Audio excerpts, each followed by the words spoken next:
আমরা গত ক্লাসে দেখেছিলাম যে আমাদের টুলবার প্যানেলটা কোথায় রয়েছে, অর্থাৎ টাইমলাইন প্যানেলের ঠিক বাম পাশে এই জায়গাটাতে আসলে টুলবার প্যানেলটা রয়েছে। আমরা গত ক্লাসে আলোচনা করেছিলাম সিলেকশন টুল নিয়ে এবং তার বিভিন্ন ব্যবহার নিয়ে, অনেকগুলো ব্যবহার নিয়ে আমরা আলোচনা করেছি। আজকের ক্লাসে আমরা আলোচনা করব দ্বিতীয় নম্বর যে টুলটা আছে, সেই টুলটা হলো ট্র্যাক সিলেকশন টুল।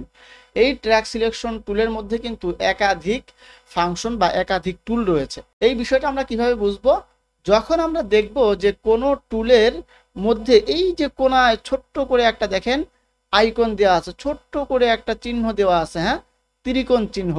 তো এই চিহ্নগুলো যেই টুলবারগুলোর মধ্যে রয়েছে, যেমন এই পরে তৃতীয় টুলের মধ্যেও রয়েছে, তারপরে চতুর্থতে নাই, পঞ্চম নম্বর টুলের মধ্যেও কিন্তু সেই ছোট্ট আইকনটা রয়েছে। এরপরে ষষ্ঠের মধ্যে নাই, সপ্তম নম্বর টুলেও কিন্তু সেই আইকনটা আছে, অষ্টমেও আছে, নবমেও আছে।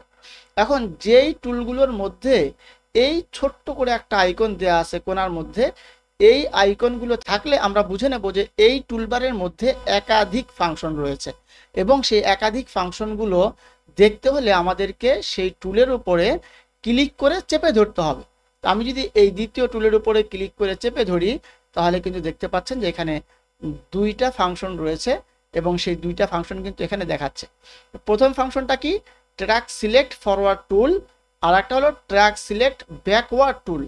অর্থাৎ একটা সিলেকশন টুল দিয়ে এই ট্র্যাকের মধ্যে থাকা সামনের যেই কন্টেন্টগুলো রয়েছে, সামনের যে ক্লিপগুলো রয়েছে, সেই ক্লিপগুলোকে সে সিলেক্ট করবে। আর ব্যাকওয়ার্ড টুল যেটা আছে, এই টুল দিয়ে ট্র্যাকের মধ্যে থাকা বাম দিকের পেছনের দিকের যেই কন্টেন্টগুলো রয়েছে, যে ক্লিপগুলো রয়েছে, সেগুলোকে কিন্তু এর মাধ্যমে সিলেকশন করতে পারবো আমরা। তো ট্র্যাক এই বিষয়টা আসলে কি, এই বিষয়টা কিন্তু আলোচনা আমরা করি নাই। এই বিষয়টা সম্পর্কে আপনাদেরকে সামান্য একটু ধারণা দিয়ে দেই। আমাদের এই টাইমলাইন প্যানেলের মধ্যে দেখেন অনেকগুলো লাইন আছে। এই যে একটা লাইন, এই যে একটা লাইন, এই যে একটা লাইন। আমরা যদি একটু বাম দিকে খেয়াল করি, তাহলে আমরা দেখতে পাবো ভিডিও 1, প্রথম ভিডিওর লাইন হলো এইটা। এই লাইনটাই আসলে ট্র্যাক। তাহলে কথা কি দাঁড়ালো? কথা হলো যে এই যে এইটা, এই লাইনটা আছে, এই লাইনটা হলো ভিডিও 1 ট্র্যাক। এই দ্বিতীয় লাইনটা, উপরের লাইনটা হলো ভিডিও 2 ট্র্যাক। তার উপরে যে লাইনটা রয়েছে, এই লাইনটা হলো ভিডিও 3 ট্র্যাক। এরপর আমরা যদি একটু নিচে দেখি, নিচের এই জায়গাটাতে খেয়াল করি, তাহলে আমরা দেখব audio 1 track, audio 2 track, audio 3 track. ঠিক আছে? অর্থাৎ এই যে লাইনগুলো রয়েছে, এই প্রত্যেকটা লাইনকে আসলে কি বলা হয়? এক একটা ট্র্যাক বলা হয়। তো এখানে আমরা ট্র্যাক যুক্তও করতে পারি, আবার ট্র্যাক ডিলিটও করে দিতে পারি। আমাদের যদি 3টার জায়গায় 10টা ট্র্যাকের দরকার হয়, হ্যাঁ, ভিডিও এডিটিংয়ের ক্ষেত্রে অনেক বিষয় যদি আমরা যুক্ত করতে চাই, তখন কিন্তু আমাদের দেখা যাবে যে 3টা ট্র্যাকে হবে না, তখন সেখানে 7টা, 8টা, 10টা, 15টা ট্র্যাকও লাগতে পারে। সেই ক্ষেত্রে কিন্তু আমরা এই জায়গাটার মধ্যে এসে, এই খালি জায়গাটার মধ্যে এসে আমরা যদি রাইট ক্লিক করি, মাউসে রাইট ক্লিক করি, তাহলে দেখতে পারবো অ্যাড ট্র্যাক নামে কিন্তু একটা অপশন আসবে। আবার ডিলিট ট্র্যাক এই নামে কিন্তু অপশন আছে। অর্থাৎ আমরা চাইলে এই জায়গাতে এই যে এরকম লাইন আরো যুক্ত করতে পারি, আবার চাইলে এরকমের লাইন আরো কি করতে পারি? ডিলিটও করে দিতে পারি। তো আমি একটা যুক্ত করলাম, এই দেখেন V4 এই নামে একটা ট্র্যাক বা একটা লাইন কিন্তু এখানে যুক্ত হয়ে গেছে। ঠিক আছে? আমি আবার এটাকে ডিলিট করে দিই, ডিলিট করে দিতে পারি, ডিলিট করে দিলাম, চলে গেছে। তো এইভাবে কিন্তু আসলে এখানে এই যে লাইনগুলো আমরা দেখতে পাচ্ছি, এই লাইনগুলো হলো ট্র্যাক, এবং এই ট্র্যাকগুলোকে আমাদের বিভিন্ন সময় কাজের সুবিধার্থে প্রয়োজন হয়, এবং এই ট্র্যাকগুলোর মধ্যেই কিন্তু আসলে আমরা এই এডিটিংয়ের কাজটা করে থাকি, আমাদের ক্লিপগুলো রেখে থাকি। তো যাই হোক, আমরা আমাদের ক্লাসে ফিরে আসি। আমাদের ক্লাসের আলোচ্য বিষয় ছিল হলো ট্র্যাক সিলেকশন টুল। তো ট্র্যাক সিলেকশন টুল এটা যখন আমরা এনাবল করব, এনাবল করার পরে যখন আমরা চাইবো যে আমাদের টাইমলাইনের মধ্যে ডান দিকের কন্টেন্টগুলোকে আমরা সিলেকশন করব, ডান দিকের কন্টেন্টগুলোকে। এখন আমি মনে করলাম যে আমি এই যে ক্লিপটা দেখতে পাচ্ছি, এই ক্লিপটার থেকে নিয়ে ডানে যত কন্টেন্ট আছে সবগুলোকে আমি একসাথে সিলেক্ট করব, এক ক্লিকে সিলেক্ট করব। তাহলে সেই কাজটা কিন্তু আমি এই যে ট্র্যাক সিলেকশন টুল এবং তার প্রথম যে টুলটা আছে ফরওয়ার্ড টুল, আমি এই টুলটার মাধ্যমে করে ফেলতে পারি। আমি যদি এই ক্লিপটার মধ্যে ক্লিক করি, দেখেন ক্লিক করার সাথে সাথে আমার সবগুলো কন্টেন্ট, সবগুলো ক্লিপ কিন্তু কি হয়ে গেছে? সিলেক্ট হয়ে গেছে।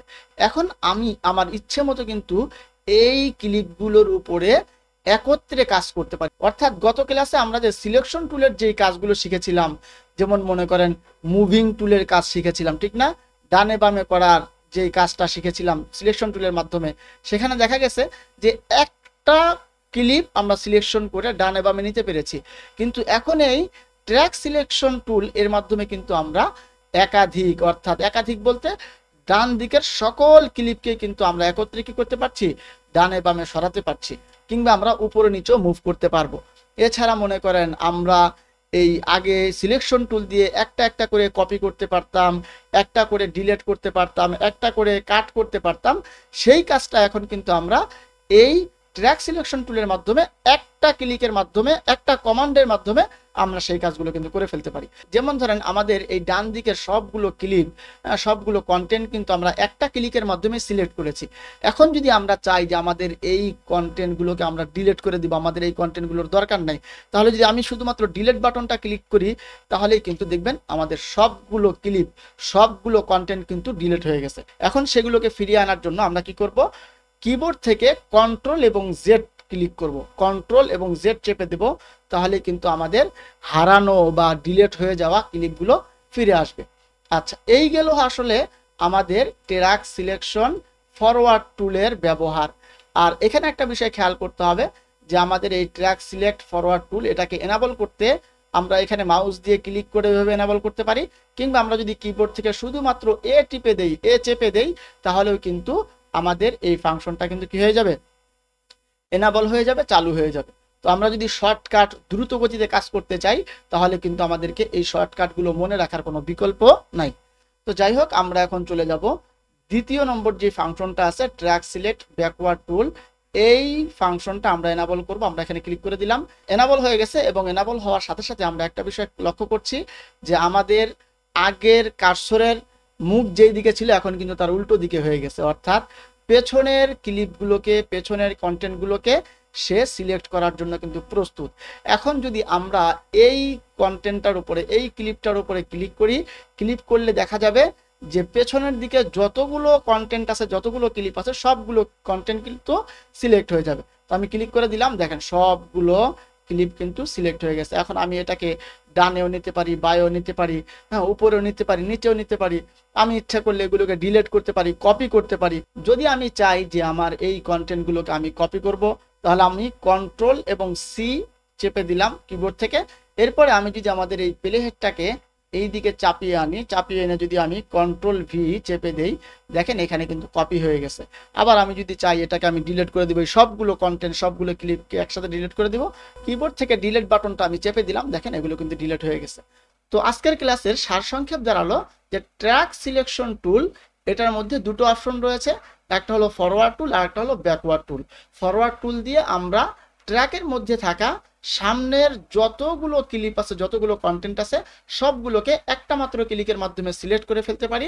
এবং দ্বিতীয় যে ফাংশনটা সেটা হলো ব্যাকওয়ার্ড টুল, এবং এই ব্যাকওয়ার্ড টুলের মাধ্যমে ট্র্যাকের মধ্যে থাকা বাম দিকের বা পেছনের দিকের যতগুলো ক্লিপ, যতগুলো কন্টেন্ট আছে, সবগুলোকে কিন্তু আমরা একটা ক্লিকের মাধ্যমেই সিলেক্ট করে ফেলতে পারি, এবং সেখান থেকে কিন্তু আমরা অতিরিক্ত ফায়দা অর্জন করতে পারি। তো আপনাদের কাছে আমার অনুরোধ থাকবে যে আপনারা এই ট্র্যাক সিলেকশন টুলটা নিয়ে আপনারা নিজেরা প্র্যাকটিস করবেন, এবং প্র্যাকটিসের মাধ্যমে এই বিষয়টাকে অত্যন্ত সুন্দরভাবে নিজের আয়ত্তে নিয়ে আসবেন। এবং প্র্যাকটিসের সময় অবশ্যই খেয়াল করবেন যে আপনারা মাউস দিয়েও প্র্যাকটিস করবেন, আবার আপনারা শর্টকাট যেই কি দেওয়া আছে, হ্যাঁ, সেই শর্টকাট কি দিয়েও কিন্তু আপনারা প্র্যাকটিস করবেন, যেটা আমি ক্লাসের মধ্যে দেখিয়েছি।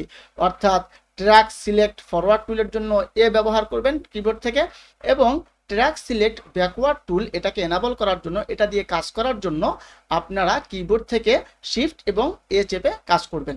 তো এই শর্টকাট কিগুলো যদি আমাদের আয়ত্তে চলে আসে তাহলে পরবর্তী সময়ে আমাদের কাজের গতি কিন্তু অনেক বেড়ে যাবে। তো আজকের ক্লাস এখানে রেখে দিচ্ছি, ইনশাআল্লাহ পরবর্তী ক্লাসে আবারও আপনাদের সাথে দেখা হবে। সে পর্যন্ত ভালো থাকবেন, সুস্থ থাকবেন, এই আশাবাদ ব্যক্ত করে আজকের মতো এখানেই বিদায় নিচ্ছি। আসসালামু আলাইকুম ওয়া রাহমাতুল্লাহি ওয়া বারাকাতুহু।